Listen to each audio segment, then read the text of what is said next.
After 10,000 years of peace, aliens are starting a war, but humans just find it funny.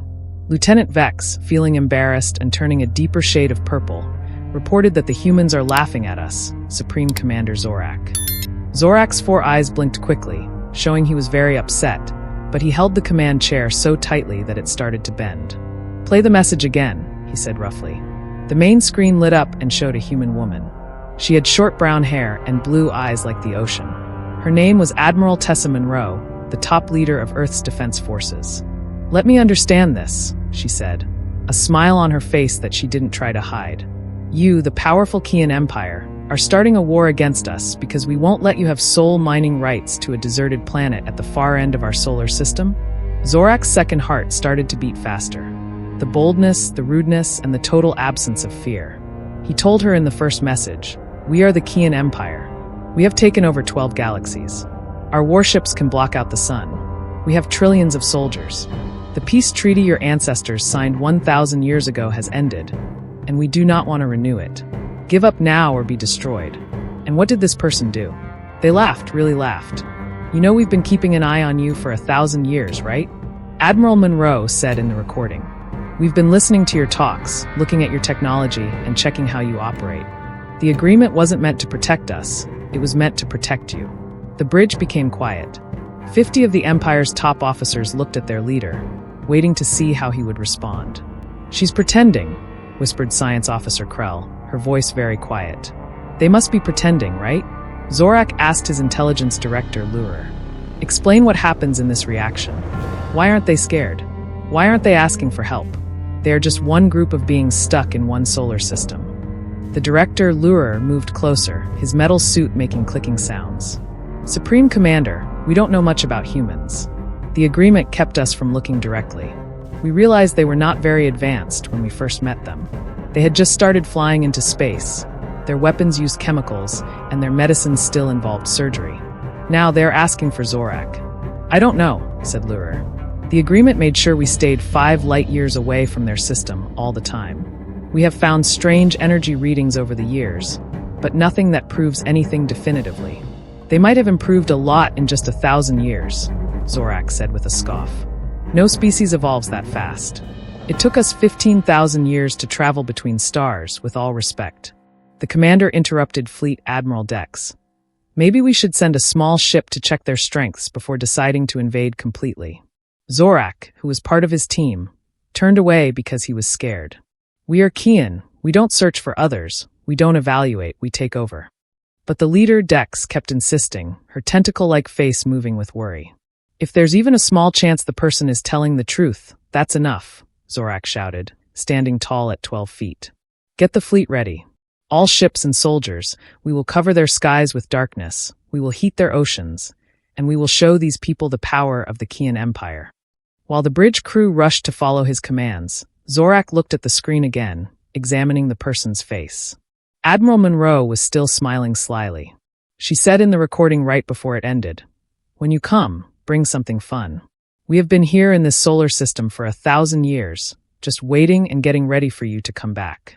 We can't wait to see what you have." The transmission stopped, and Zor'Thak felt a sensation he hadn't had in hundreds of years. Was it uncertainty? He shook his big head, getting rid of the uncomfortable feeling. "Director Lurer, how strong is the human military?" Lurer looked at his tablet. "They have around 50 million soldiers and 10,000 simple spaceships, based on knowledge that is thousands of years old. In comparison, we have 10 trillion warriors in our empire, with 500 million currently on our main ships.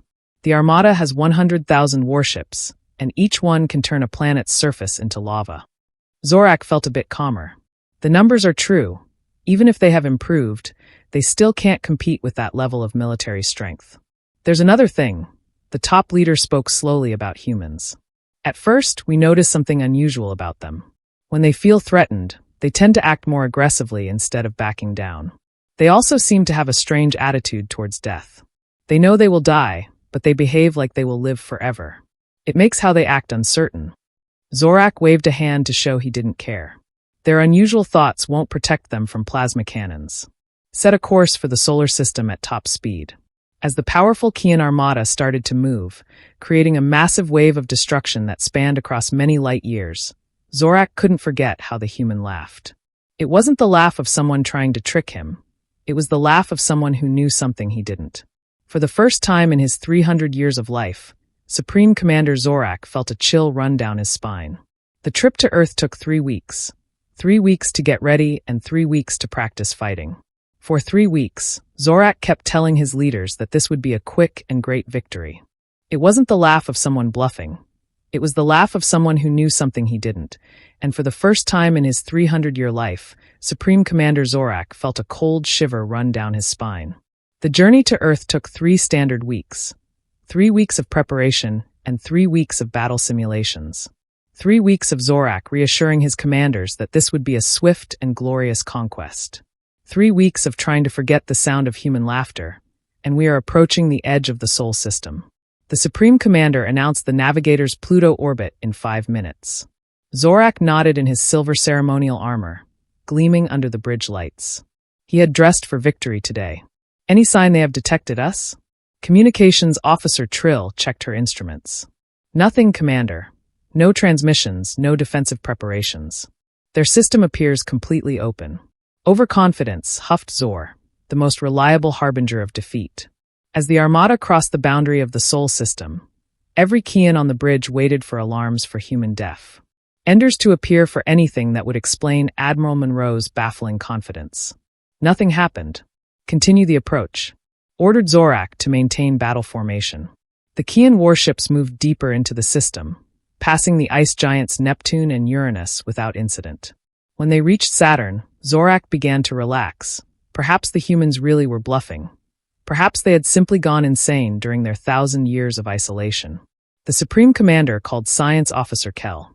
Suddenly I'm detecting anomalous readings from Saturn's rings. Explain. The rings are moving, she said, confusion evident in her voice. Sections of them are changing position against orbital mechanics. Before Zor'Thak could respond, the tactical display erupted with warnings. The rings of Saturn were breaking apart, but not randomly. They were reforming, shifting, and transforming. It's not ice, whispered Krell.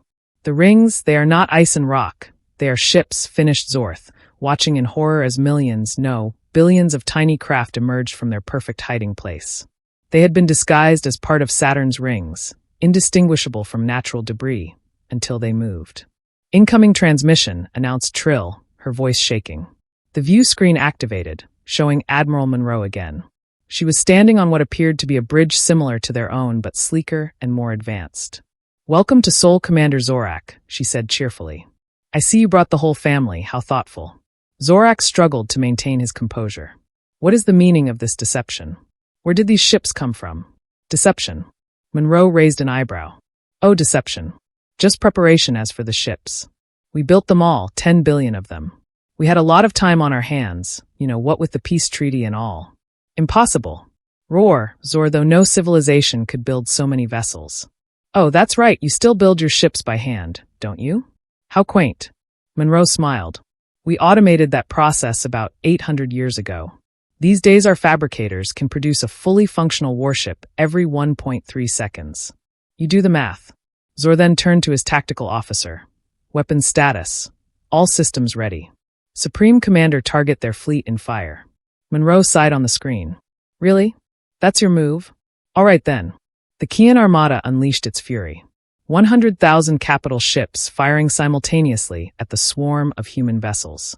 The vacuum of space lit up with energy weapons, a dazzling display of destructive power that would have annihilated any conventional force, but the human ships moved. They didn't just evade, they danced. They twisted and turned with impossible precision, some of them accelerating at speeds that should have liquefied any organic pilot. They are not manned, realized Krell. Those ships are autonomous, correct again, said Monroe, still watching with apparent amusement. We call them the Swarm, fully AI controlled. They have been running combat simulations against Kian tactics for about 900 years. Now they are pretty good at it. Not a single human vessel had been hit, not one our turn, said Monroe, her smile fading. Just a small demonstration. A group of human ships, perhaps 1,000 out of the billions, broke formation and accelerated toward the Kian fleet. They were tiny compared to the massive Kian warships, each no larger than a planetary shuttle. The defensive screens at maximum ordered Zor'Thak the human vessels didn't fire. Instead, they simply passed through the Krexian defense screens. As if they weren't there, then they made contact with the hulls of 20 Krexian ships and phased right through the solid metal. Seconds later, those 20 Krexian warships simply came apart at the molecular level. Disintegrating into clouds of component atoms, the bridge of the Imperial flagship fell silent. This shift technology explained. Monroe casually allows our ships to temporarily exist between states of matter. We figured it out while studying quantum mechanics. It's pretty useful. It's hard to defend against something that can just ignore your defenses entirely. Zor'Thak had no words. This wasn't just advanced technology. This was magic, witchcraft, science that defied comprehension. So, continued Monroe, clapping her hands together, here's my counteroffer. You take your fleet and go home.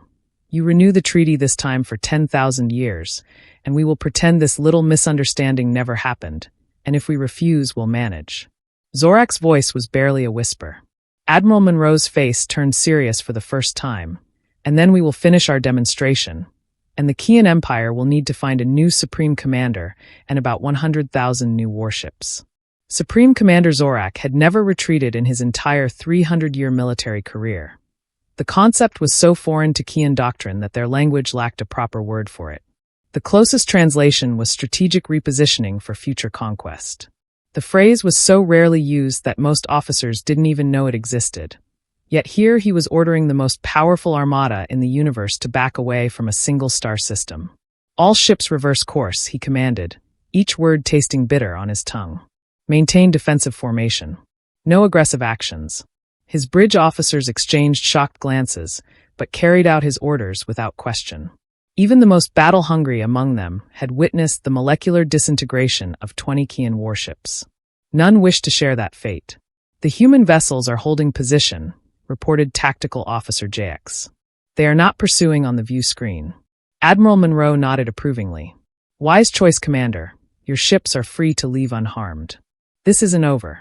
The Krexian Empire does not surrender. Of course not, agreed. Monroe, with a hint of that infuriating smirk returning, you are just strategically repositioning for future conquest. We understand completely. Zor'Thak's upper eyes narrowed. You speak our language. We speak all 3,177 languages used across the Krexian Empire, she replied, including the 22 classified military dialects. A linguistic analysis was one of our early research priorities. You have been spying on us, accused Zor'Thak. Despite the treaty, Admiral laughed again, that same confident laugh that had haunted him for weeks. The treaty prevented us from approaching within 5 light-years of Krexian space. It said nothing about remote observation. Remote observation across thousands of light-years is impossible. Quantum entanglement communication, she explained as if talking to a child, instantaneous data transfer across unlimited distances. We have had tiny observation probes scattered throughout your empire for about 950 years now. They are about the size of a dust particle, so don't bother looking for them. Zor'Thak felt his rage building, threatening to overwhelm his judgment. You dare mock the greatest empire the universe has ever known. Monroe tilted her head thoughtfully. By what metric? Territory? Sure, you have got us beat there. We have stayed in one solar system. But technology, resource efficiency, scientific understanding, and medical advancement, I'm afraid you are lagging behind by several centuries. You lie, roared Zor'Thak. No species advances so quickly. Most don't agree. Monroe, but most species don't have our particular combination of short lifespans, intense curiosity, and existential dread. We knew we might face extinction at any moment. It's remarkable what humans can accomplish when properly motivated. As the Krexian fleet continued its humiliating withdrawal, Director Lermer approached Zor'Thak's command chair and spoke in hushed tones. Supreme Commander, I have been analyzing the human vessels. Their energy signatures are unlike anything in our database, and their numbers, even with advanced automation constructing billions of warships, would require resources beyond what a single solar system should provide. Your point, Director, hissed Zor'Thak. I believe they have mastered matter conversion on a fundamental level. They are creating ships from raw energy, perhaps even from vacuum fluctuations. The scientific implications are staggering. Zor'Thak absorbed this information with growing horror. If humans could create matter from energy at will, there was no limit to their military potential. They could produce endless armadas, endless weapons, and endless soldiers. Admiral Monroe said, forcing civility into his voice, "Before we depart, I must ask, why did your ancestors sign the treaty in the first place? If not for protection, then for what purpose?" R's expression softened slightly. "Honestly, pity," repeated Zor incredulously. "Our first contact specialists determined that your species represents a developmental dead end. She explained your biological and cultural evolution has reached its apex without outside influence. You will remain technologically stagnant for millennia. Our ancestors thought giving you 1,000 years might help you advance independently, catch up a bit before we had to interact as equals. Evidently, that was overly optimistic." The bridge fell silent again. Not the silence of shock this time, but the silence of collective humiliation. Every officer, every warrior present, felt the sting of her words because deep down they recognized the truth in them. The Empire hadn't produced a significant technological advancement in generations. Their conquest had always been about appropriating the innovations of others, not creating their own. "We will return," promised Zor, the desperation making his voice crack. "We will study, we will advance, and we will return." "I truly hope you do," said Monroe, and for the first time, there seemed to be genuine sincerity in her voice. "The galaxy needs the Xans to evolve. Beyond conquest, there are threats out there that require cooperation, not competition, threats that neither humans nor aliens can face alone." Z's 4 eyes blinked in confusion. "What threats in 12 galaxies have we encountered?" "No species is more powerful than ourselves because they don't want to be found," said Monroe. Cryptically, "Not yet, but they are watching just as we have been watching you," before Zor'Thak could demand clarification. The massive human fleet began to move not toward the retreating Xans, but into a complex formation that seemed to ripple through space itself. "What are they doing?" asked Kay frantically, checking her instruments. "I didn't begin luring," then froze mid-sentence. "Supreme Commander, they are creating a gravitational anomaly, a massive one. On the view screen, the billions of human ships began to rotate in perfect synchronization, generating an artificial gravity well of impossible proportions. Space itself began to warp visibly. "This is just a small demonstration of what we can do," said Monroe, "a little something to remember us by." The swirling vortex of ships suddenly collapsed inward, and for a brief moment, it seemed as if a new star had been born. A blinding flash forced the view screen to darken automatically when the light faded. Where billions of ships had been, now floated a perfectly formed Saturn ring. In all, an exact duplicate of the gas giant was created in minutes. "Did they just make a planet?" whispered Navigator Zell, her voice tinged with religious awe. "We will be in touch," Commander Zor'Thak said. "Monroe, her image began to fade when you were ready for a real conversation about the future. Until then, I suggest you use your time wisely." As the transmission ended, and the Kian Armada limped away from the cell system, Zord that remained motionless. In his command chair, staring at the duplicate Saturn growing smaller on the view screen for the first time in his life, he understood what it meant to be primitive. The return to Kia Prime took 3 months. 3 months of silence and shame. "Can you please fix the grammar without changing the length?" 3 months of Zor'Thak locked in his quarters reviewing everything they knew about humans, searching desperately for some weakness, some flaw in their seemingly godlike capabilities, found none. When the Armada finally reached the Kian homeworld, Zor'Thak expected to be stripped of his rank, possibly even executed for his failure. The Krexian Empire did not tolerate defeat, but to his surprise, the High Council requested only a private audience away from the prying eyes of the general population.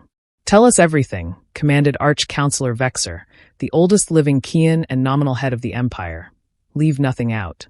Zor'Thak recounted the entire humiliating encounter, the humans' laughter, and "Can you please fix the grammar without changing the length of the hidden fleet, the phase shift technology, and the matter creation of the duplicate Saturn?" With each revelation, the council members' expressions grew more grave, and these humans claimed there were greater threats than themselves, asked Councillor Dries when he had finished. "Yes, Councillor, can you please fix the grammar without changing the length, though they provided no specifics?" "A bluff, perhaps," suggested Councillor Krell, a tactic to prevent us from focusing our efforts on defeating them. Zor'Thak shook his head. "I do not believe so. The human admiral had no reason to fabricate such a claim. They had already demonstrated their superiority." "Then what do you propose?" The Supreme Commander asked Vexer, leaning forward. "What course of action serves the Empire best in this unprecedented situation?" Zor'Thak had spent 3 months considering this question. His answer would determine not just his fate, but potentially the fate of the entire Kian species. I propose we learn, he said simply. Learn, he repeated. Vexor elaborated that the humans were right about us, admitted Zor'Thak, the words physically painful to speak. We have become stagnant and complacent for 10,000 years. We have conquered rather than created, stolen technology rather than developed our own. It has left us vulnerable. Murmurs of outrage rippled through the council chamber, but Vexor raised a gnarled hand for silence. Continue. I propose a fundamental restructuring of imperial priorities, said Zor'Thak. Less focus on military expansion and more on scientific advancement. We must close the technological gap between ourselves and the humans you suggest we abandon. Conquest is the very foundation of our society, not abandonment, clarified Zor'Thak. We'll postpone for a century, perhaps 2, and dedicate those resources to research and development instead. And what of the humans in the meantime? Asked Vexma. What if they choose to leave their solar system to conquer, as we have conquered? They won't, said Zor'Thak with certainty. If conquest were their ambition, they would have begun 1,000 years ago. They possess a different kind of power, one we don't yet understand. The council chambers fell silent as the assembled leaders contemplated his words, and finally Vexor spoke. There is wisdom in your proposal. Supreme Commander wisdom, but wisdom nonetheless, the ancient Kian's 4 eyes fixed on Zor'Thak.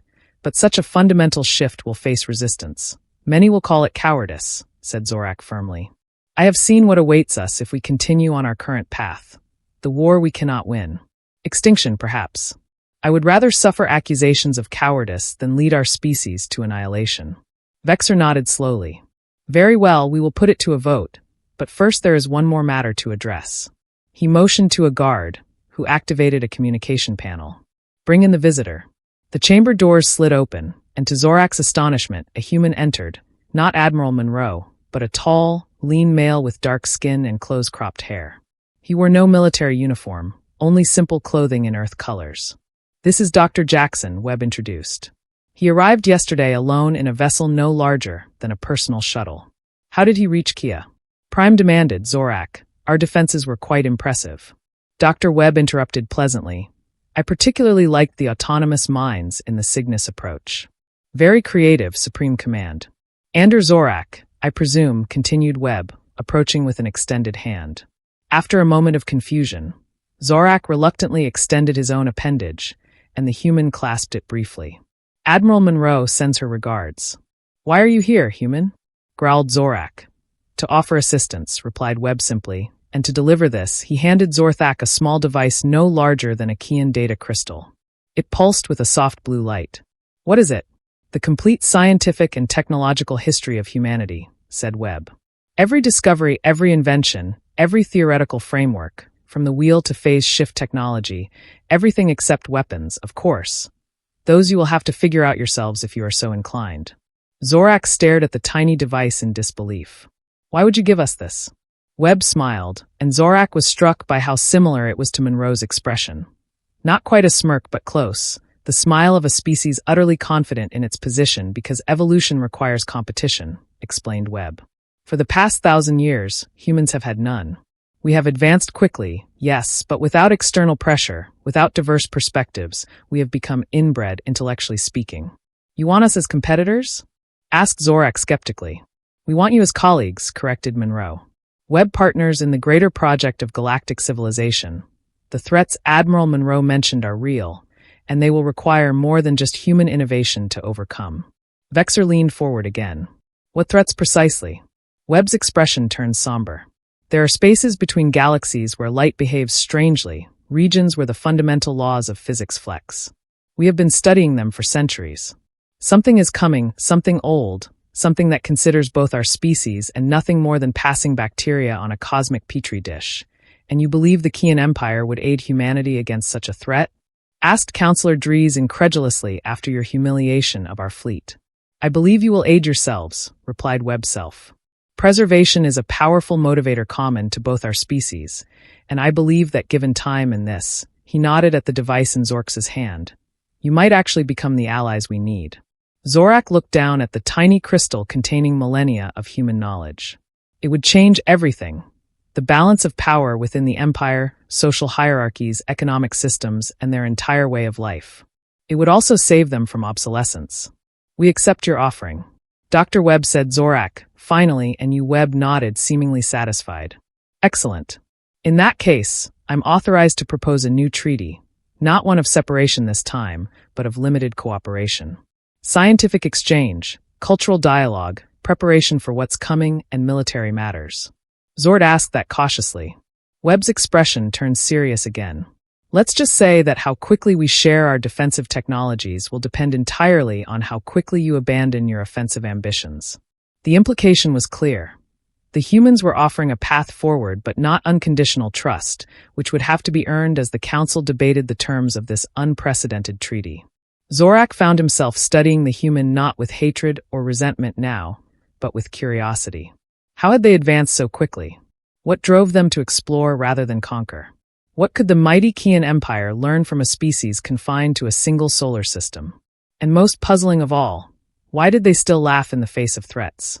Even now, as Webb caught his gaze, there was that same hint of amusement, that same inexplicable confidence. Perhaps Zor'Thak reflected that would be the first mystery they would solve. The peculiar psychology of a species that responded to declarations of war not with fear or with anger, but with laughter. To me, for the first time since his humiliating retreat from Earth, that felt something new stirring within him. Not thirst for vengeance or shame, but something he hadn't experienced since his youth when he'd first looked up at the stars and wondered what lay beyond curiosity. And as Dr. Webb began explaining his proposal for joint research initiatives, Zor'Thak found himself, against all odds, looking forward to the future. A future where perhaps the Krexian Empire might become something more than conquerors, something worthy of standing alongside humanity when the real war began.